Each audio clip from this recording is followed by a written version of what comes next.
Within 2 months, Montgomery's armies struck.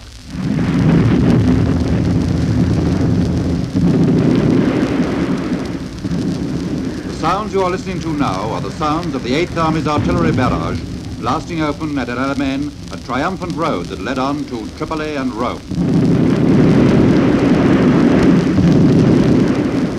Then came that great day for which an enslaved continent had waited and prayed. For months, the quiet lanes and ports of southern England had absorbed a vast concentration of men and weapons.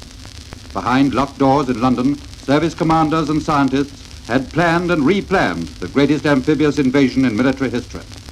When all was ready, the quiet voice of Eisenhower heralded D-Day 1944.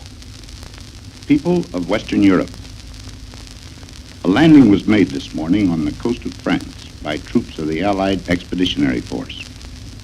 This landing is part of the concerted United Nations plan for the liberation of Europe. In Nazi-occupied Paris, patriots heard that voice and were to remember it 3 months later when the capital greeted its liberators.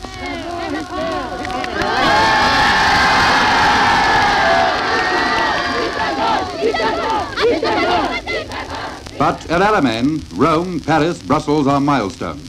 Between them, men died, whole towns and villages were wiped out, and new epics were written into the annals of military fame.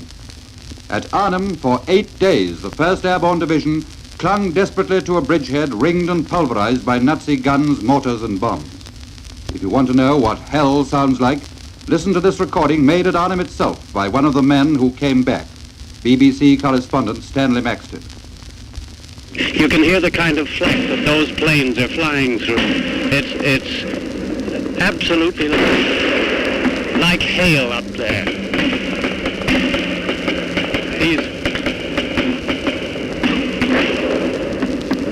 These enemy guns all around us are just simply hammering at those planes. But so far I haven't seen any of them hit. But the bundles are coming down. The parachutes are coming down. That's all that these men ask. In London, the last robot plane had dipped its warhead and dived from the sky.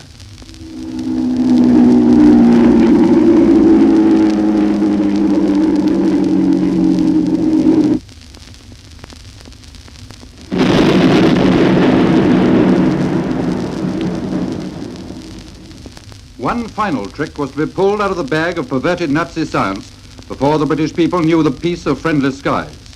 The V-2, outstripping sound in its lightning plunge from the stratosphere.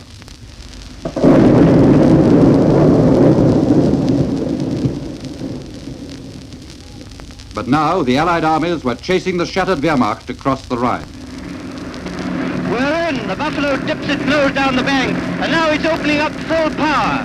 3 minutes to go, and we are racing across, and side by side with us go racing the other Buffaloes, racing for that hell on the other side. The searchlights cast a white beam now right across the river on one side of us, but ahead of us it's only red water. The current's carrying us down, and we're putting up our nose against it, going clean across it all the time. And the tracers making a path on either side of us, beating down the opposition. Deep into Nazi Germany plunged the racing columns of mechanized armies. And as they advanced, they tore aside veils that had shielded the worst of Hitler's infamies from outside eyes. A wave of horror swept across the civilized world when the armies of liberation reached the gates of Belsen, Auschwitz, Dachau. Out of the nightmare of those charnel houses, the living shells of decent men tottered into the arms of wives and mothers. And humanity bowed its head in shame. Das war so eine schwere Zeit für mich. Und ich freue mich, dass ich euch alle gesund und munter wiedersehe. Alle Freunde und Bekannte, alle Genossen, ja, es wird wieder gut. Mami, Mami.